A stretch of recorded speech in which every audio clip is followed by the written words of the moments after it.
Howdy peeps, hope you're doing well.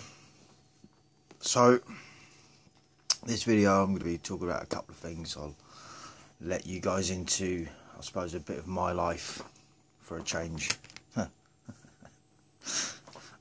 Sarcasm. Yeah, I've been thinking quite a bit about things recently, being back on social media and some people that don't quite know me as well as others. In some cases as well as some of you guys, which could be complete total random strangers, know more about me than this person. Obviously they don't know about the channel. It's not something I really advertise as such, but I was asked the question because I replied to a meme, you see, and I've got to admit I do kind of get a little bit triggered with women that go around with this I'm a queen type mentality, you know, princesses and this kind of a thing, just because of the bullshittery that goes on within that kind of individual. You know, they command all the respect yet do nothing to deserve it. This is something that we see quite a lot of in society as it is anyway. People going around demanding respect and they do nothing to earn it. Anyway, so I pointed out that it's like queen status or something. I was like, ain't nobody got time for that. I ain't got time for dealing with people with that kind of mentality, you know. Because it's just never ending with them. It's just always, they always have to be the priority. Nothing else matters, and you know, there's nothing you can say or do to meet them halfway on anything. You know, it's their way or the highway. So for me, needless to say, I'll take the highway. That's just me. So she says to me, why do you hate women so much? And I thought, you know, I looked at her and I thought, you really don't know me very well. I didn't say that. I just gave an answer. I said, like, look, you know, people with that queen type mentality, no good, mate. You know, walking around with a larger than the world sense of entitlement. You know, just like people owe them something because, you know, oh, you've got to earn a queen, I think was part of the meme. You know, if you want a queen, you've got to earn her. And it's like, really? I have to earn a queen? I don't think so. No. Again, it's that thing of they put themselves as the prize. You know, it's like, well, what do they bring to the table? You know, in that kind of situation, it's going to be nothing but drama, nothing but the histrionics. You know, they get all tetchy about something and, just headache, man. Ain't no one got time for it. I ain't got time for it, you know what I mean? It's like, I want to be able to deal with someone that's on a level with me, that is an adult, and that they understand that respect is earned. But because of the way things have been taught over the years, you know, this is where we're at. And like I said to the individual in question, I said, look, don't worry. I said, there's plenty of guys out there that I feel the same way about. You know, I just have a severe distaste for them. You know, they're relatively, and I'll use the word for what it is, narcissistic. And I ain't got time for them. You know, I just ain't. It's just like, you know, if you've achieved so much, they've always done something to achieve that little bit more. You know, as the saying goes over here, if you've been to Tenerife, they've been to 11 Tenerife. Do you know what I mean? It's just a constant, it's just exhausted, and I ain't got time for it. It's just like, you know, they invalidate someone else's point of view with their own and making themselves more important. It's sort of like, no, because you're not listening to the other person. You know, you're genuinely not. You're just making it about yourself, right? Just, as for starters, that ain't a friendship. You know what I mean? You can't be friends with someone like that because, you know, they're never going to put, as a friend, they're never going to put their needs to one side and help you out. You know, it's just always going to be their way or the highway. They're not going to be there to listen. They're not going to be there to help you. And that's just the way that is. So I suppose that was kind of that. And then I got to thinking, I suppose over the last couple of days, I think it's the first Sunday of March, I think it's 7th of March. And I've had all sorts on my mind recently. I've really been doing some thinking as to how I have ended up where I am today, with everything that I've been through in terms of relationships and people that I know and how things have panned out and all of that. And you know, there's one of the sayings that we do have, that we do use quite a lot, is like, well, if, you know, with regards to relationships and dating, and all these women that have rejected guys when they were in their prime, and now that these women are on the decline, all of a sudden they want the good man, they want the good men, you know, and they deserve it. It's like, well, where were you before? You know, where were you when you were young and pretty? You were rejecting the majority of people, you know. But now that things have gotten a bit more real and age has become a thing, beauty is slowly but surely going out the window, as is fertility. A lot of the time these women have got an attitude that stinks, that, you know, you can't take a lot of these women home to your mum, you know. They're not a great deal to write home about, as I sort of said previously, you know. It just kind of is what it is, I suppose. And so anyway, I sort of got to thinking back as to my own past and how things sort of panned out for me. And, you know, when I was 18, think about that. I literally just got to the age of being able to vote, and, you know, it's the unfairness, I suppose. And whereas guys are expected to be a lot more mature, and, you know, because, you know, 18, if you go back 100 years, you know, an 18-year-old guy was considered a man who could vote. He had to sign up for the draft. He had to prepare, you know, be prepared to go and die for his country if it was, you know, called up in a war. And sure, the unequal side on all that, which a lot of women don't really understand, is they got given the vote. They didn't have to sign up for draft. They just got given it because they complained. You know, oh, it's not fair. We you know, we can't vote. We can't have property, and all these things were dealt with. But they didn't sacrifice anything to earn that. They were just, present. Here you go. Have the right to vote. Now, if you ask me, everyone should have the right to vote, you know, but I don't really need to get into politics. But I was, like I said, sort of thinking about it, and it's like, so when I was 18, I'd taken on a child that wasn't mine, and obviously I was with a single mum, and I was sort of thinking about that, you know, recently. And I know I give single mums quite a lot of stick, you know, I do. Whether it's their bad decision makings and stuff like that, and, you know, it is kind of relevant. And then there's women that have, you know, the more sort of toxic side, women that have kids for the sake of getting the benefits, the housing and all of that, and, you know, the ongoing child support, alimony and all that. And, you know, that's not something that I've been hammered with, which I'm actually quite grateful for. But like I say, you know, a lot of women that complained when it came down to divorces and no-fault divorce, which we didn't have for quite a while over here. I think America had it for quite a long time before we had it over here. And it was that saying of, oh, I gave up my youth and looks for you.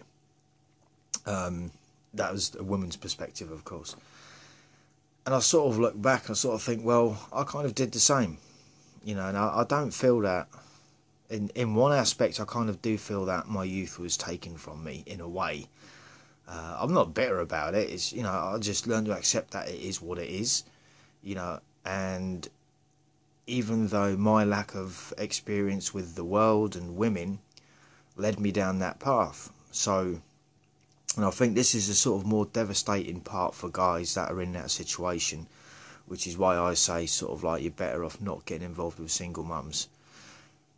And, you know, because you do put in the effort, you do care for a family, you know, and in a guy's mind, or at least in my mind, that was a very responsible thing to do. I felt like a proper adult. I wasn't by a long shot. I was still an 18-year-old kid. I didn't know the difference between my arsehole and my ear roll, you know.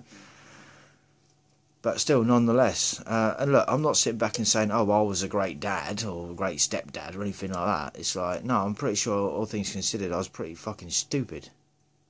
You know, I'm just saying it for what it is. I sort of look back now and there's so many things that I could have done differently, but I didn't, you know, because I was still inexperienced and I was still a kid. Deep down, I was still a kid, you know. I mean, the year prior to meeting that woman, you know, I was going out getting drunk at weekends, getting absolutely shit-faced and, you know, fighting the world, telling people about themselves and, you know, just a wild card, man, a bit of a loose cannon. That's just who I would say who I was, but I think there's always a part of us that is going to remain in us, that stays at. You know, you just learn to control it a little bit more, I think, as you get older. So, yeah, I went from all of that into trying to become something that I really wasn't. I mean, I don't know if you have some biological change in you when you actually have a child. I couldn't tell you, you know what I mean? It's like, I sort of woke up one day and I went from picking up beer bottles and all of that and throwing it in the bin to one day I was changing nappies. Do you know what I mean? It's sort of like, but again, wanting to become part of that family, and in that instance, it's more the psychological side is more to do with the family that I didn't have. Now, like I said before, my parents, they're still married, they're still legally together in the eyes of the God and the church and all of that. They're still, you know, still together, and that's not a problem. But I was brought up without my dad being there. So a lot of the stuff, it's been a hell of a learning curve. You know, this is how come I ended up, you know, going down the paths I did, getting in trouble and, you know, doing shit that, you know, if I'd have had... I'm not saying I wouldn't have done it. I'm saying that there'd have been someone there to actually put some sort of discipline down on me. But when that is absent from your life, you live by your own rules and you do what you want and you justify your own shitty behaviour to yourself and to others based on what you were going through at the time, regardless of whether it was morally incorrect or not. And, you know, that's just the way that it was.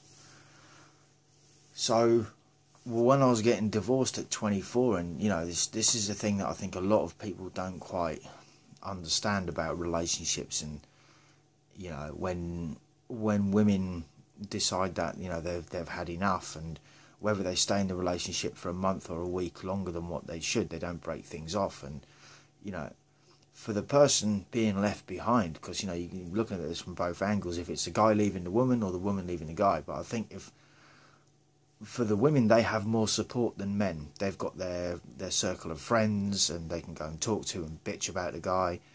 And sure, in some instances, it kind of works the same way for guys, but not necessarily always the case. A lot of times, guys might not want to talk about it because of how it puts them in the social standing.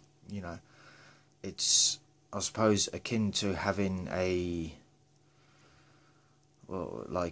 weak defence. You know, you got a group of guys that are there to sort of defend, and you know, maybe it's just a mentality thing, you know. And whereas you see a guy that's, you know, down and depressed, like, not going to be good for sort of, I suppose, in the sort of primal state, fighting. You know, they're not going to be firing on all cylinders. They're not going to be giving their best. And even though I had friends at the time that would listen and they knew what I was going through, and, you know, they got it, they understood to a degree because they weren't going through it themselves.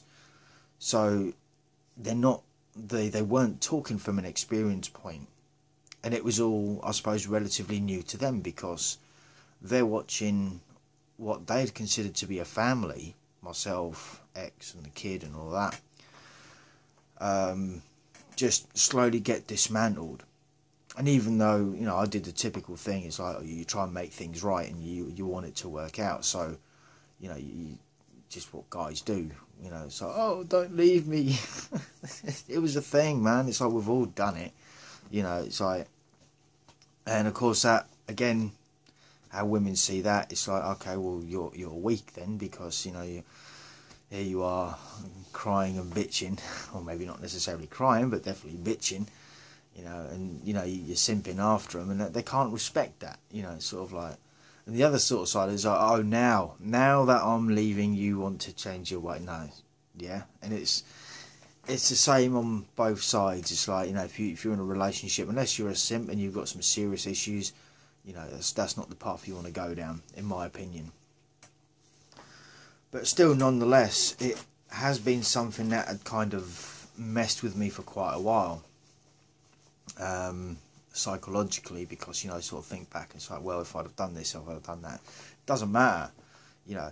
I think, if truth be told, if someone ain't happy in a relationship, they're going to leave regardless, sooner or later. It doesn't matter whether they cheat on you or not. Sooner or later, that relationship is coming to an end, and that is what it is. And I suppose it's more how you deal with that.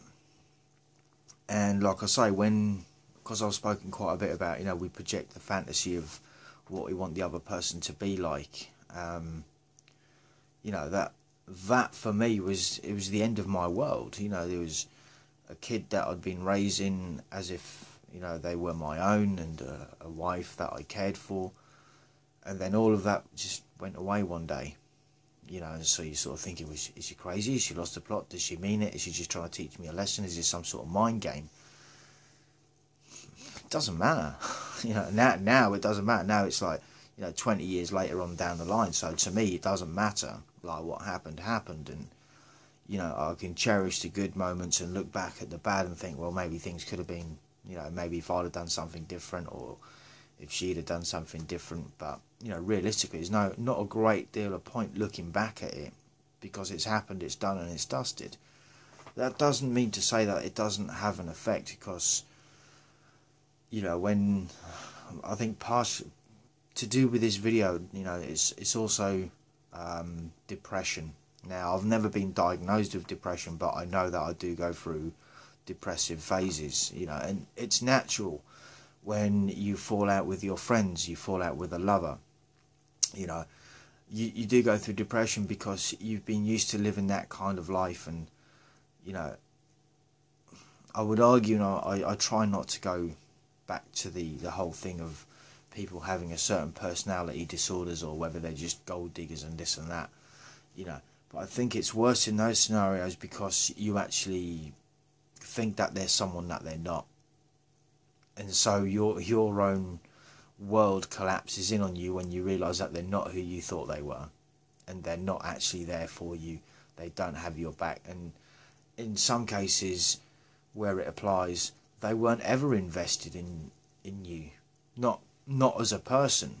Maybe what you could do for them financially, or what you could gain for them in material, you know, like house, cars, that kind of a thing.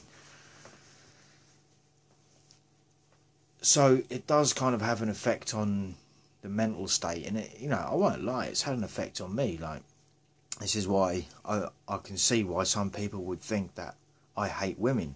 I don't. You know, I just don't like people with that queen mentality, and, oh, I'm a princess and I deserve to be treated as such. It's like, no, you don't. You need to earn that shit, for starters. And how about I don't treat you like a queen? How about I treat you like a human being? But, you know, if they're not feeling special, then you're going to have a problem with that. It's just sort of like, what's the point, you know? That's where we're at.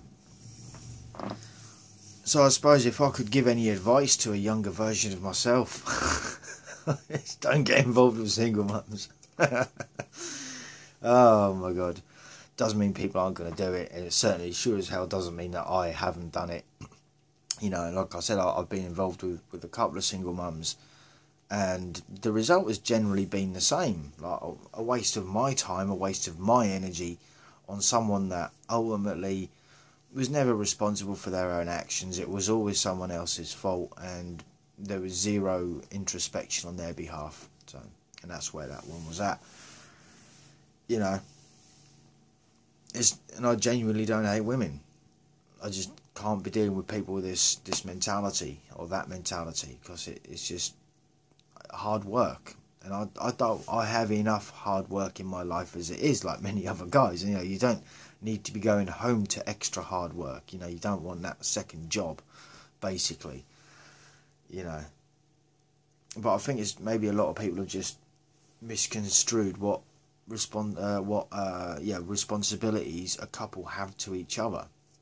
I think a lot of it just flies out the window, you know. But what can you do?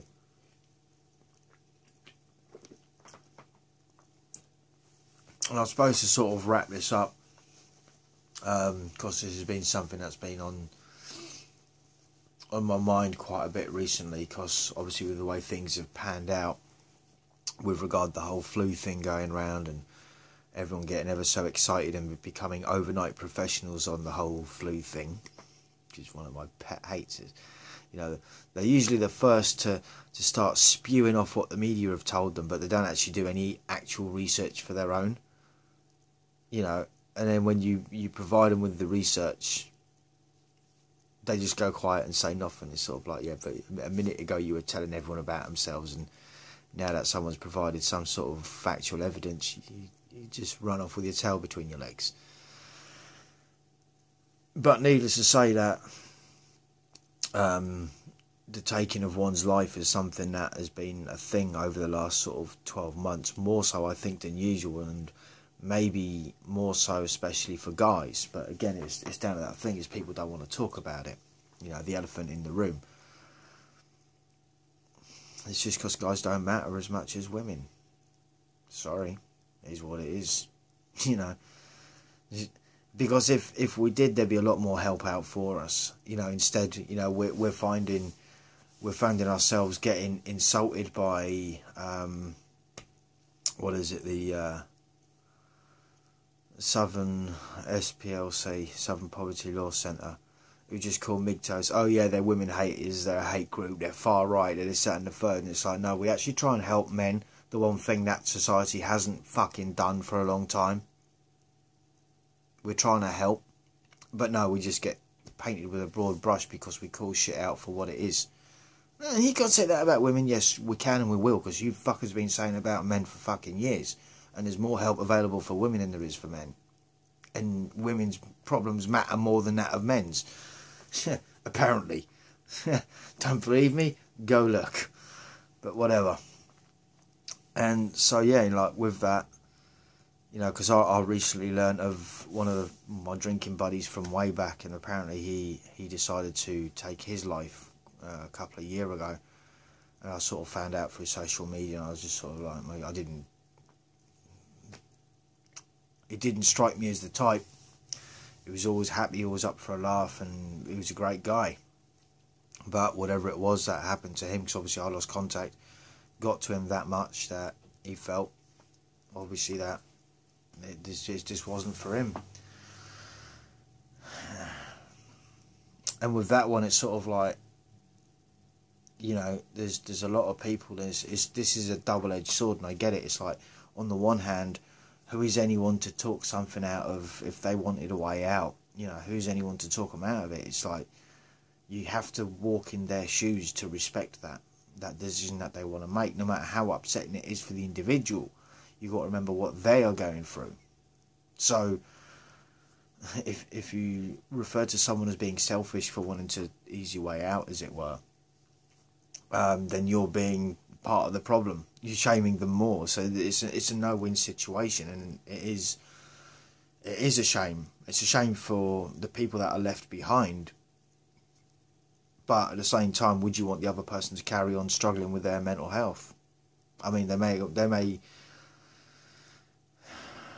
may get through it, but how long for? So it is a difficult one. Anyway, look, this has been a long enough video, I think. So if you guys have got any thoughts, comments or opinions, feel free to jot them down. Thank you all for subscribing to the channel, it's much appreciated. And fellas, keep staying as strong as you can. And all I'll say is this: if you need to talk to someone about something in your life, talk to them. Sometimes it's even okay to talk to a total stranger in some instances, on the basis that you know that you ain't going to see him again, and they ain't going to judge you for it. Again, at the same time, you kind of have to be a little bit careful sometimes, because there are people that will manipulate and abuse that situation. for their own gain. But this is what I mean. This is a dangerous world that we live in, man. It's just is what it is. So anyway, hope you're all enjoying the weekend. I hope you've enjoyed the video, and until the next one, stay cool, stay free, peace out.